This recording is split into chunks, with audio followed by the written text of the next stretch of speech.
Good morning everyone, it is 7:26 AM here in Tokyo, Japan, and to whoever requested Killer Tuna, I hope you enjoyed it as much as I'm going to enjoy going to the third live at Makuhari Messe tomorrow.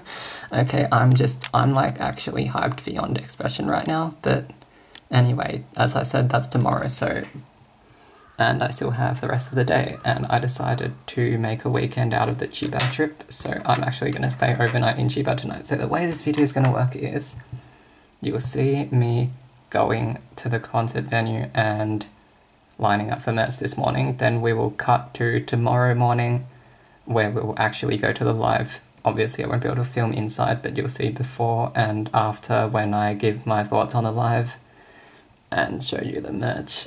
And then what I do this afternoon you will see in a later video that comes out after what I do this Thursday. Did last Thursday, so my train is in a really short time, so I better hurry up and get on it, otherwise we're gonna have to line up longer for merch and that'll be annoying. So here we are outside JR Kaihin Makuhari Station, which is unsurprisingly the site of Makuhari Newtown and Makuhari Messe. So now we're going to head over to the event hall to see what it looks like. Okay, so already you can see a ton of people heading over. I'm not sure if there's any other events on today because I see a lot of people with this Alexandria or something merch on them, but I haven't actually seen anyone with 7th merch yet. So there might be another concert, I'm not sure. Yeah, so here we do have Alexandra's tour, so that's probably why everyone's here. Doesn't actually say the time. So I guess we'll see if it we're seeing out there anyway. So here we finally see people with 7th goods, and I believe there is the start of the line for goods. So we're going to go line up for them. And it looks like the line is actually pretty long at the moment. So that's gonna be kind of annoying. But we'll see what time we get out of it anyway. And we cool. Oh my god, I have a yellow version of the t-shirt that's probably staff only. But we'll see. Okay, so here we have the order sheet. I'm not actually sure how you order. I guess you write the number you want under each, and then you total it up or something, I think. I'll see how I do it. Okay, so we got our merch. That line took lining up there took like 70, 80-ish minutes, which is what I was expecting it to take. The line is now like pretty much half as short as when I went in, so it was surprising that heaps of people got here super early to line up instead of just like waiting, because the first show isn't until like dinner time tonight, so heaps of people are here really early. And well, I guess I do understand why, because the white t-shirt sold out and clear file set, and one of the, I think Susu's acrylic keyring also sold out, and the over here at the CD stand there's like no queue, but I think the special edition that had like the extra clear files or whatever also sold out, so I just only got like the normal memorial box. So now we're gonna leave here and we're gonna go around Boso Peninsula, which you will see in the video at the end of this week. And now this video is gonna cut to, it's gonna be tomorrow morning, so see you then.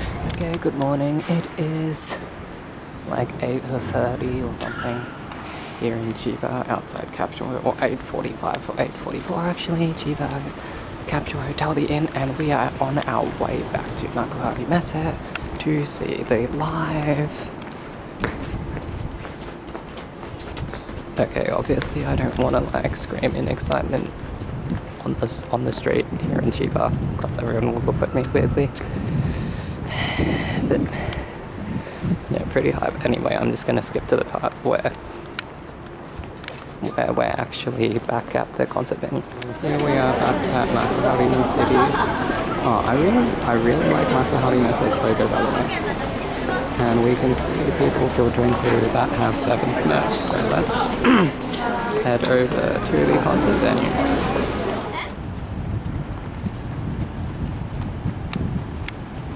Says don't throw anything into this fountain thing, which looks really nice, by the way.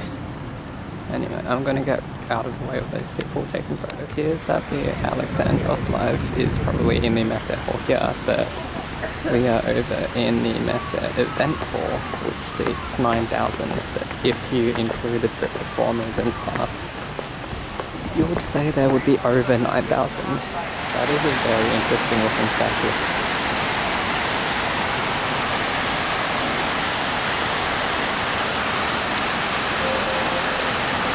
Here's the view down the fountain. It's really nice. At least it's sunny today, unlike yesterday where it like rained that night. Now here's a better view of our hall. If that bridge wasn't in a way. But it is. I can kind of faintly hear some music as well. But it doesn't sound like Semitic music. Inside the windows there. Inside the windows there you can see the flower stands, so I don't know if we have to like actually get into the hall first to see those, or if we can just walk in right now. So I see a ton of people decked out in their 7th merch, which is always nice. Wonder if the line for goods, okay, it's really small. There's like hardly anyone lining up for goods anymore. So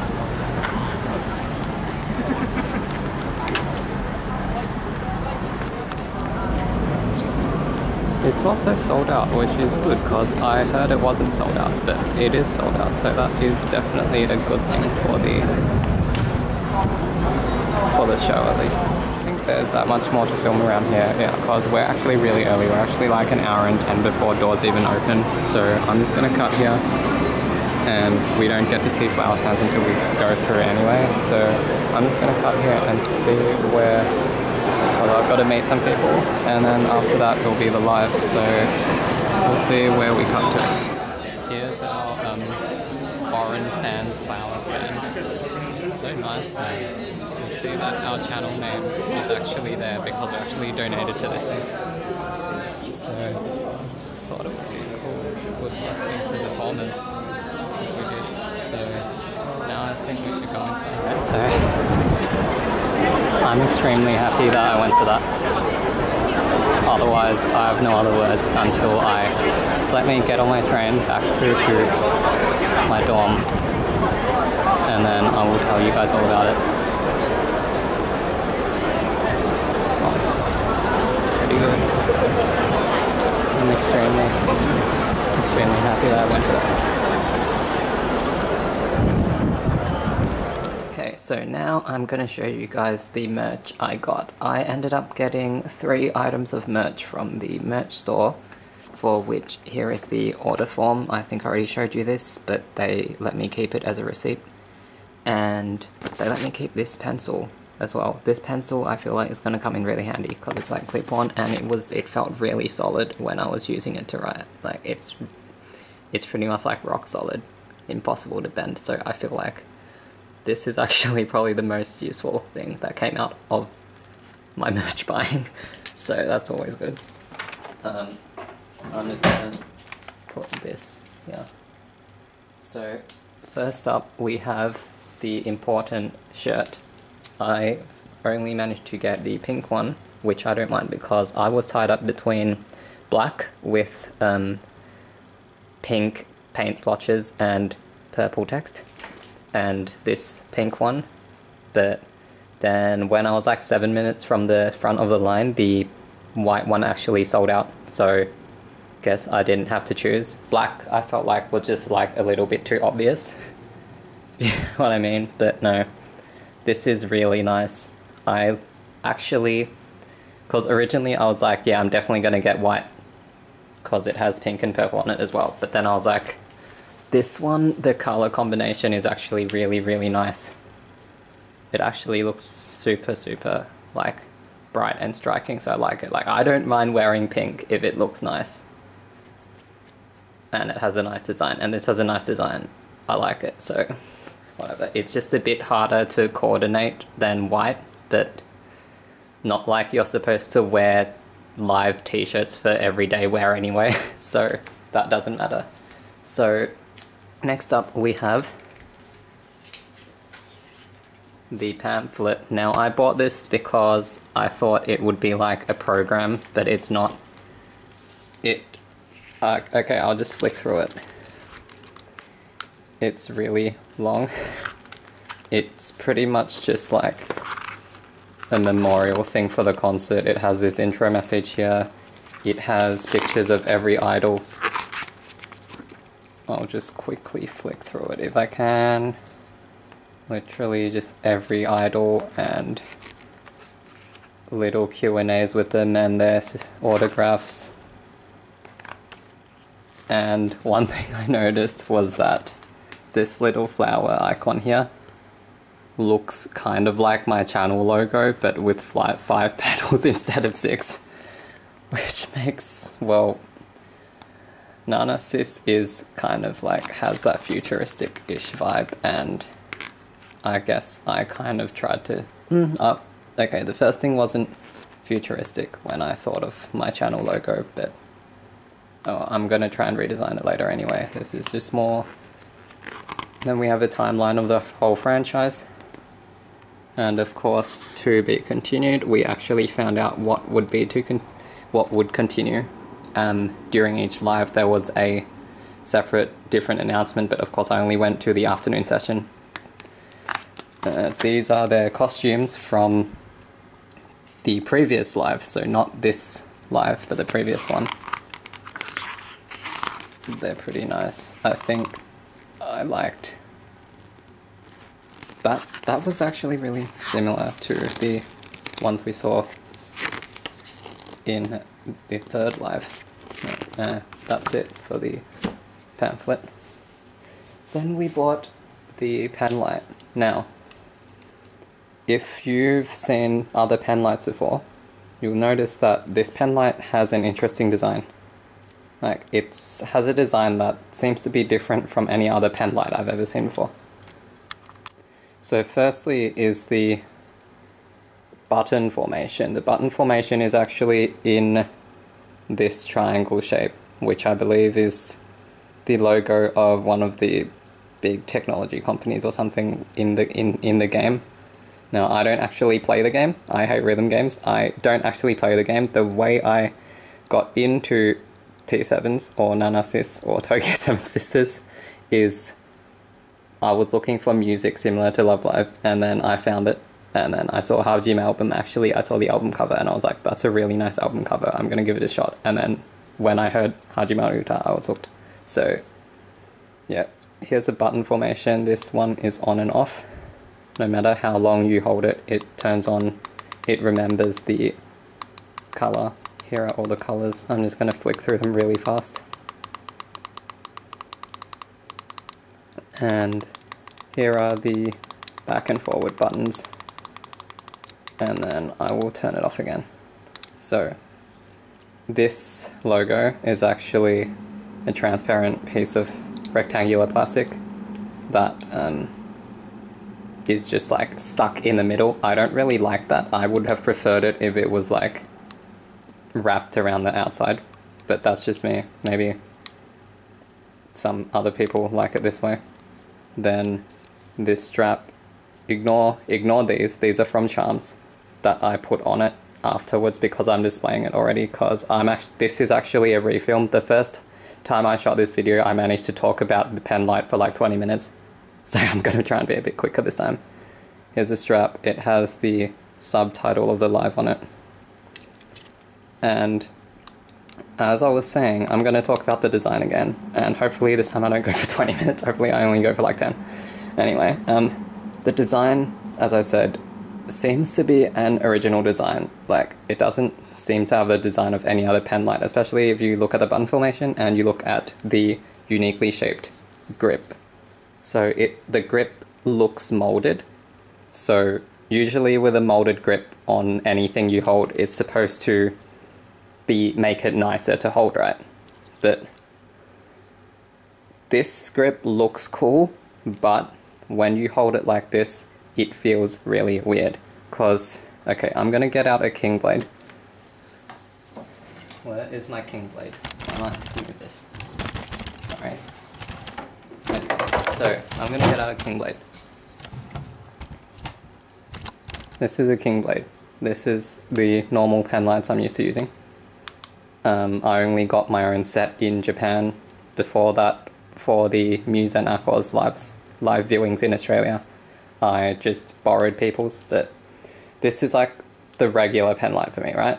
So this grip is shaped like this, and you hold, usually when I hold it like this with my pinky slightly going off the end of the grip. And then that makes it really easy to like use, right? But because of this molded grip, when you grip it, you've got this protruding bit of the molded grip. So when you grip it, it seems like you're supposed to hold it like that, but that feels really awkward because then you've got this weird gap between your first and second your second and third fingers. And yeah, I'm first, second, third, fourth, fifth. I've been brought up on piano, so that's how I name my fingers. But yeah, feels really, really weird to hold because it's awkward that you've got this gap here. And if you hold it down here, it doesn't feel right either because like your fourth and fifth fingers are pretty much not on it. You're pretty much only holding it with 3 fingers. And also, it feels, when I was going through the live, it feels a lot heavier actually than the king blade to use. I think it might be to do with the balance or something, because the point of balance on this one is around here, right? It's around here.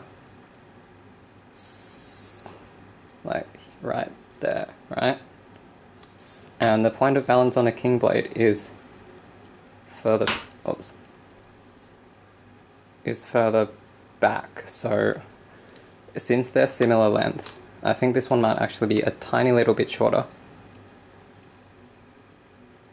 Yeah, this one's like just like a few millimeters shorter. Like where this ends on this one, this cap bit starts on the king blade. So because the point of balance is, or maybe that's not it. Maybe this is heavier because of the cardboard inside the tube or something.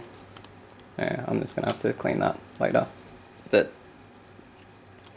something makes this one heavier to use or feel heavier to swing around than your actual king blade. So like I had to keep swapping hands with this one because it was actually getting annoying, that the weight difference and how much heavier this one felt. And in addition, the way the buttons are placed, because the king blade, the buttons are placed here and you kind of have to purposely reach around to get to them.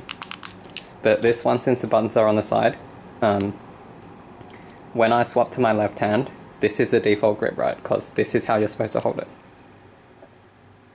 And then when I was gearing I accidentally kept squeezing it. Like I'm just squeezing it a little bit hard now and I'm accidentally changing the color. So that kind of made it slightly inconvenient to use. But maybe you're supposed to only ever use it with your right hand. Actually.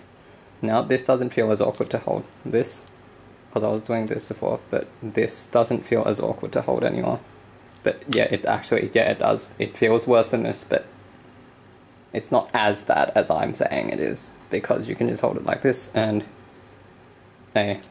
if this definitely feels better, but yeah, like there's still that weird protruding bit. Anyway, I will put these back onto normal Seven Sisters colors. There we go. Okay.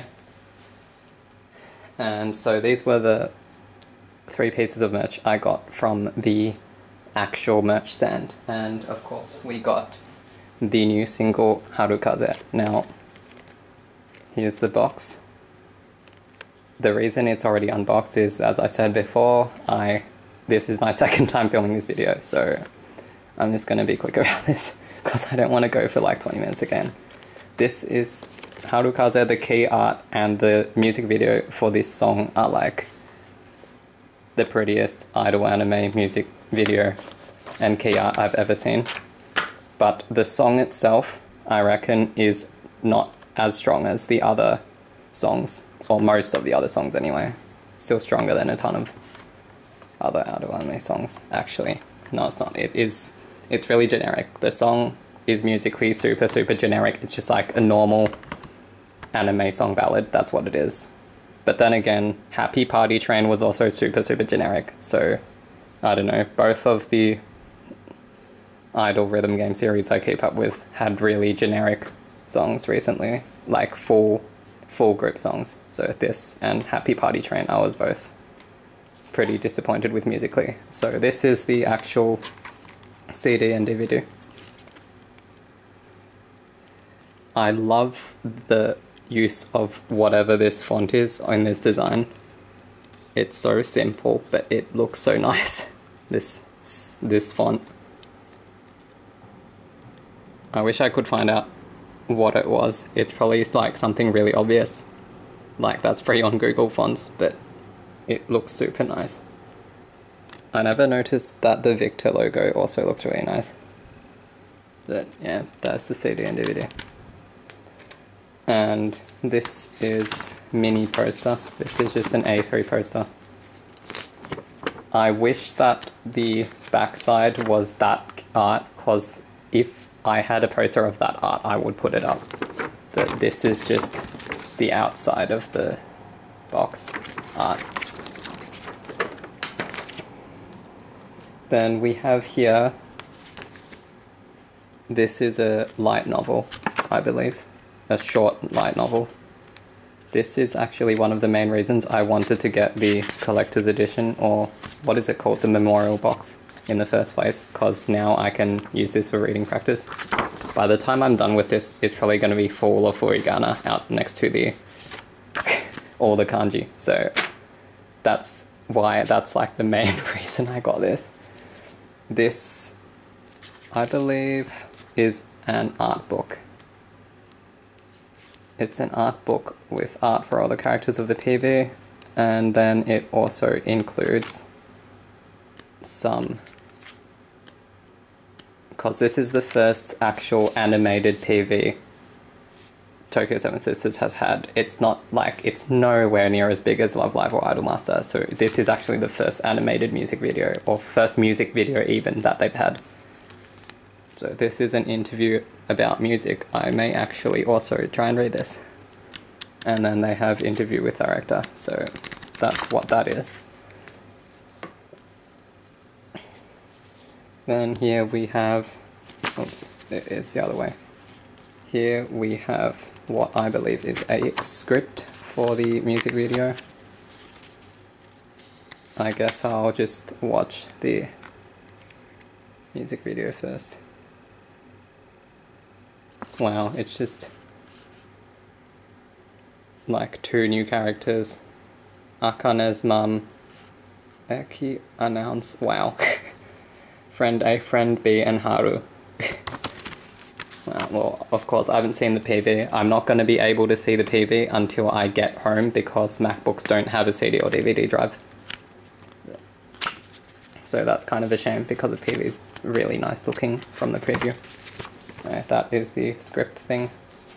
And this was the bonus from buying the CD from the live.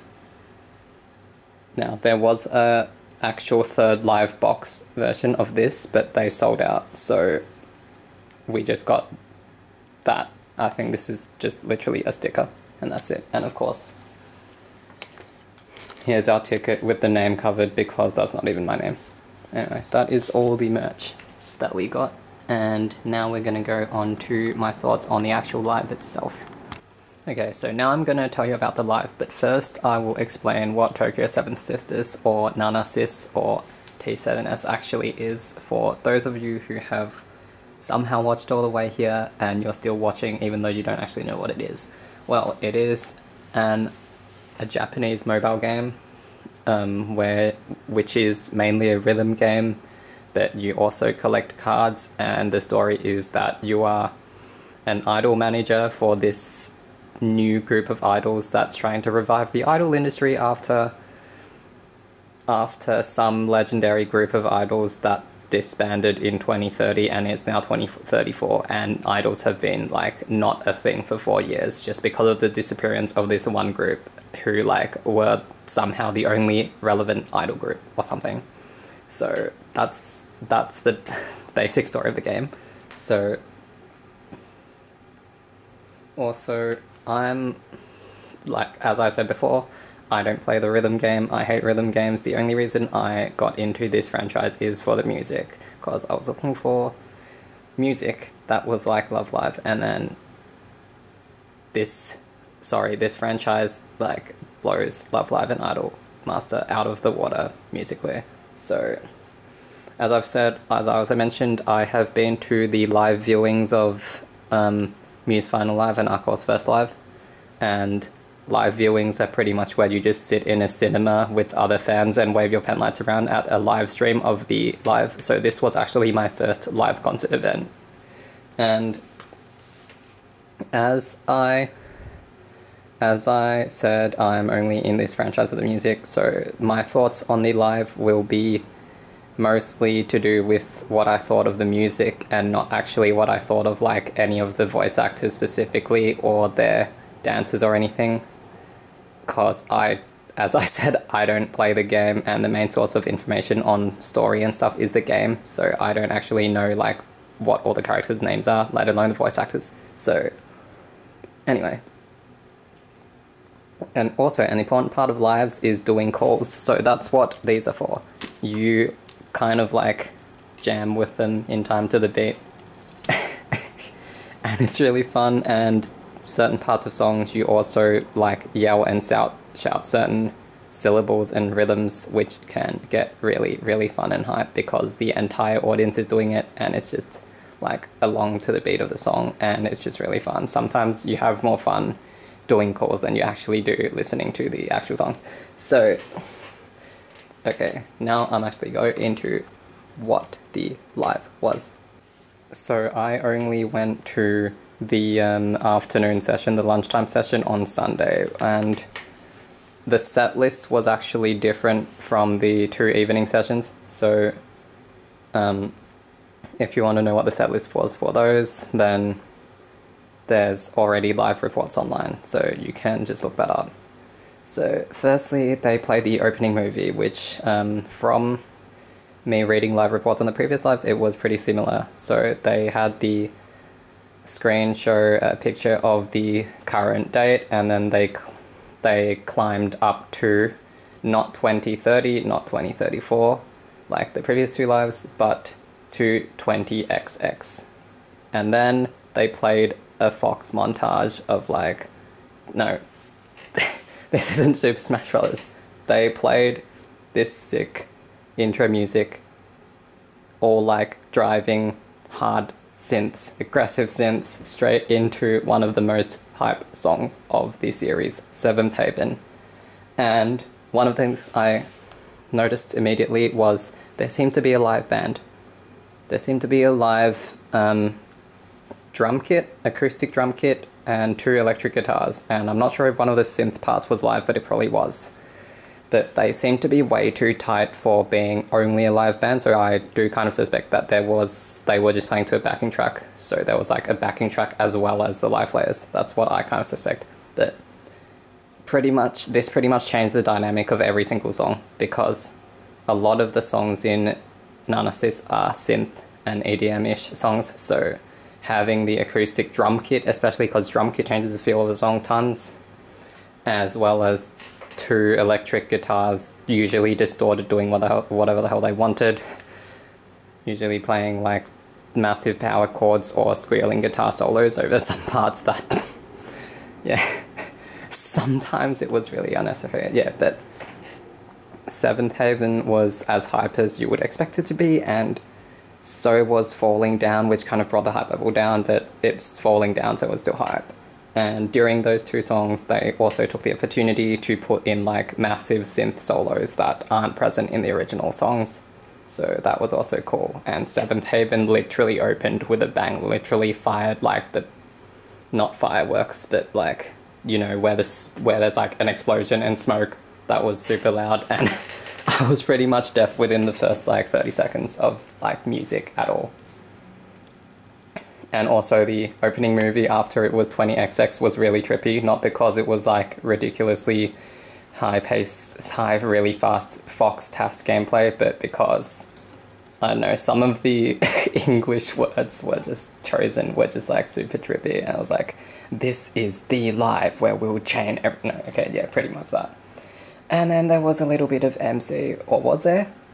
But I don't know, something happened, and then t7s went through to Hajimaru Uta. This was the song that got me into the franchise in the first place, and hearing it with an acoustic drum kit and two electric guitars when it was just a 100% synth song before was really great. I think it sounded on par with the synth version, even though the synth was what kind of drew me to it in the first place.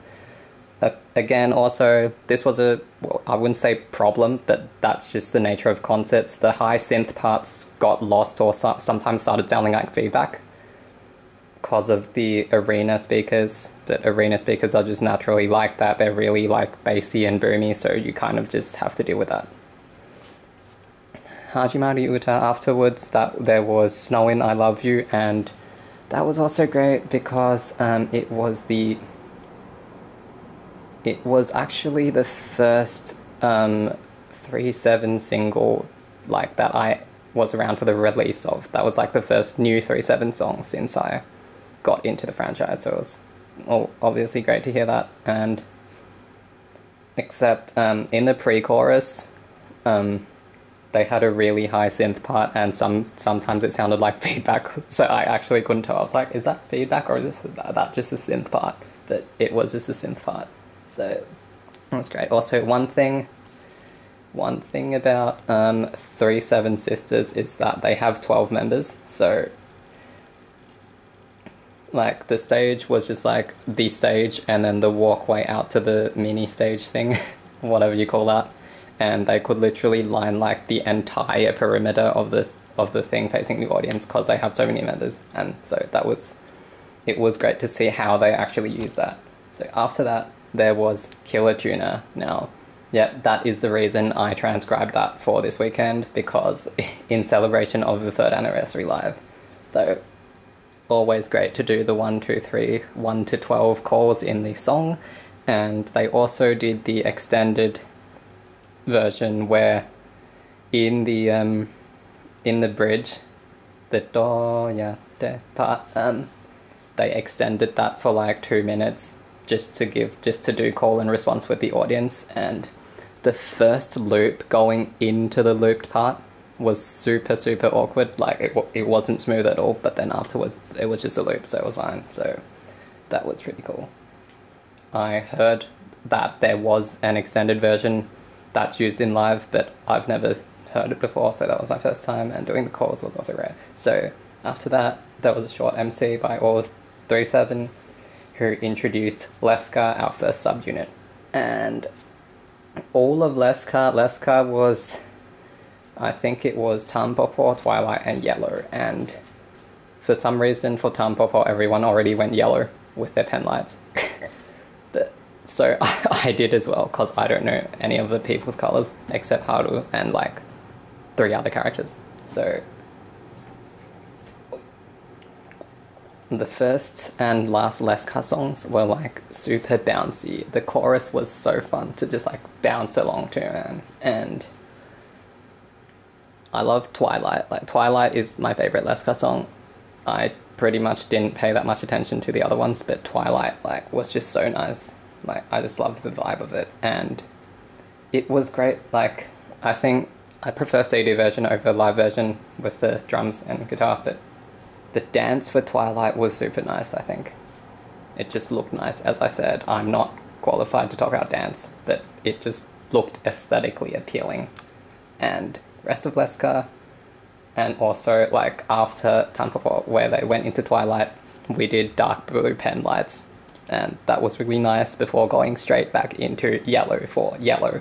So after that, after that we had the rest of the subunits do one song each, starting with Nikora with Omoi Approach. Now, and then there was Sish with Onegai My Boy and Prism Rhythm, and then Taikutsu Ribbon. So these 4 songs are the ones off Longing for Summer, and I will admit that those are my least listened to songs in the whole franchise. So, cause I didn't really like any of those 4 songs as much as, well, I thought they were weaker than the other songs, but that was literally the first album of the franchise, so of course the music gets better over time. But I actually loved all of them with the live band, cause I think my main qualm with them in the CDs was that they sounded a bit empty, but with the live band and especially the acoustic drum kit, that just was great. Also, did I say Onegai My Boy for Sish? I meant Aozora Train, because I'm just looking at a live report from the night session and then trying to remember which ones were different, because otherwise I wouldn't remember the order. But yeah, I think it was Aozora Train, because I remember hearing the piano octave at the end.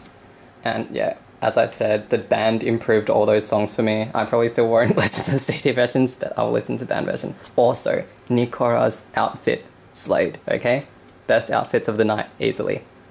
One of them was white and blue, like whole white with the blue like highlights, and one of them was black and purple, and that's just like such a nice color combination, you know. And the Omoi Approach dance was also super nice, I think. And Taikutsu Ribbon, I've literally listened to this song like twice ever, but with the band it sounded super good, I think, because like really I think it sounded real. That was like the main culprit of being sounding empty, but it sounded great with the band.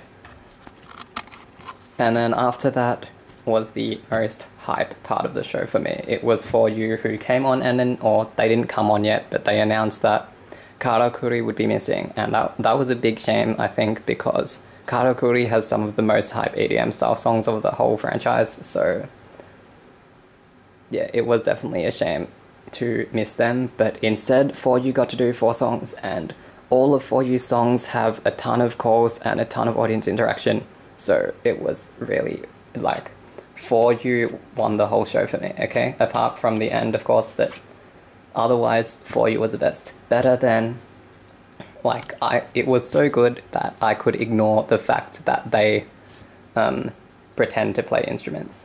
Because when I saw Hajima Live DVD for the first time, or the preview, I was like, oh my god, are they really, like, having instruments and waving their hands in the air and then sometimes pretending badly to play them? And I was like, I'm not even gonna watch this, but I didn't end up watching this because I was having too much fun doing the calls. Like, one thing though is that when you listen to the For You songs, especially the ones on Hajime album, the call and response between 2 singers is what really made the song for me.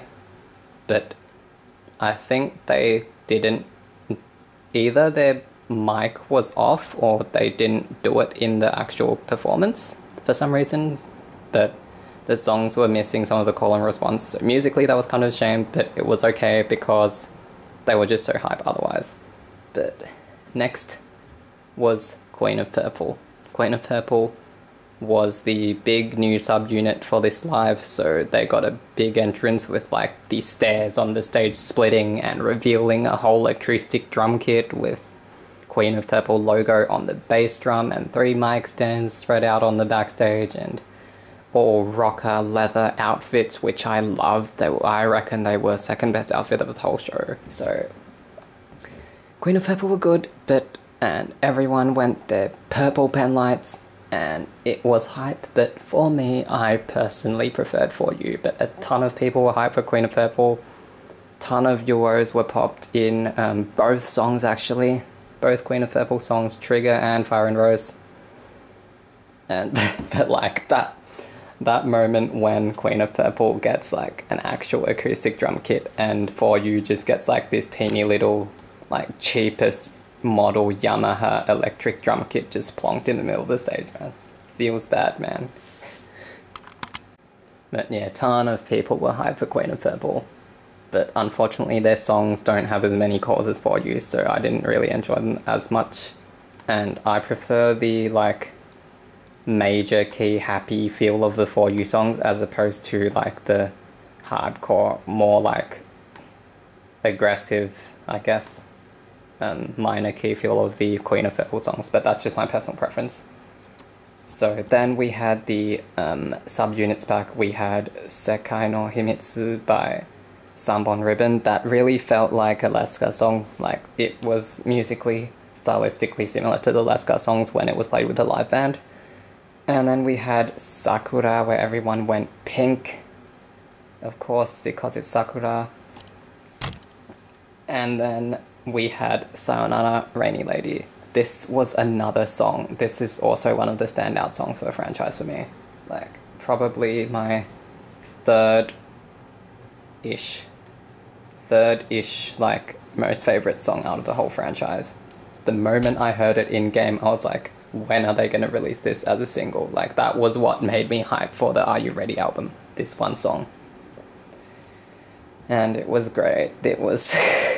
with the acoustic drum kit, because again, this was one of the songs that were purely electronic in the original, with the acoustic guitar, the acoustic drum kit and electric guitars brought a unique take on it, and the dance was also really aesthetically nice. Then we had Girls Talk. This was another song I never listened to because I didn't like all the talking part in it, even though it's called Girls Talk. But I actually regret not listening to it more, because if I listened to it more, I would have known what the calls were, and the calls, like, this song has the most calls out of any of the songs, I think, even more than Lucky Lucky. But this song was probably the best calls song out of the whole show, so I kind of regret not listening to it more. Then we went through to Haneru, which was the B-side to Snowin' I Love You, and this was performed by the duo unit Harujika. So that was actually really hype. And had a ton of good calls as well. And I never felt it was quite that energetic when I listened to it on the CD, but live it was super, super energetic, and it was great. But it could never match the energy of what came next, what was Sparkle Time by Seven Sisters, okay? That's like one of the main hype songs for the franchise for me, and it delivered live. Like, that was just so fun. I was pretty much just like totally jamming to that, man.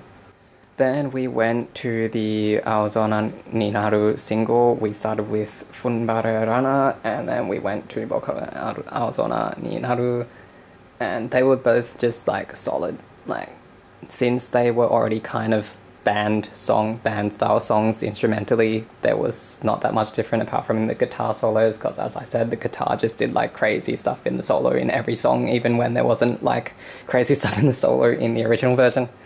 But they were just solid, like, great, good, solid songs, especially Funbare Runner, where you get to shout Ikuzo at the top of your lungs before every chorus. So that was just great.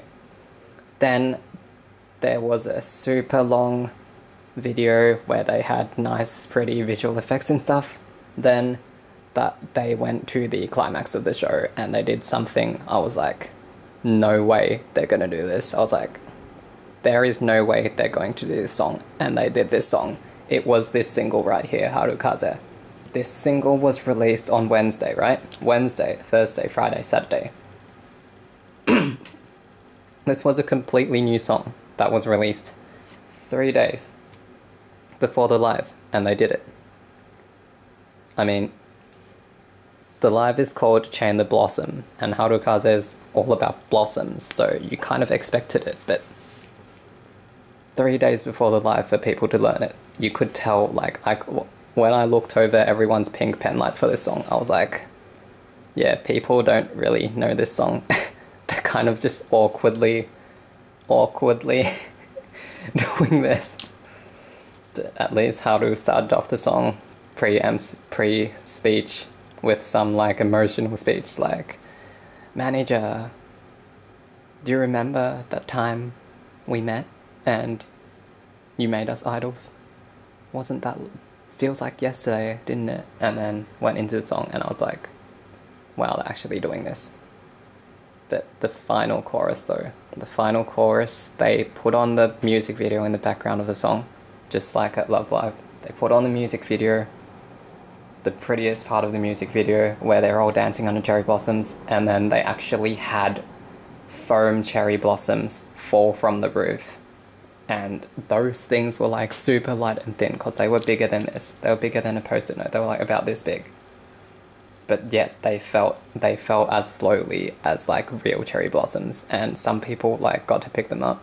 If you look at the Seiyu's tweets, you will see what they look like, but they actually released them from the roof, and that made it like, that was a really fitting climax for the show.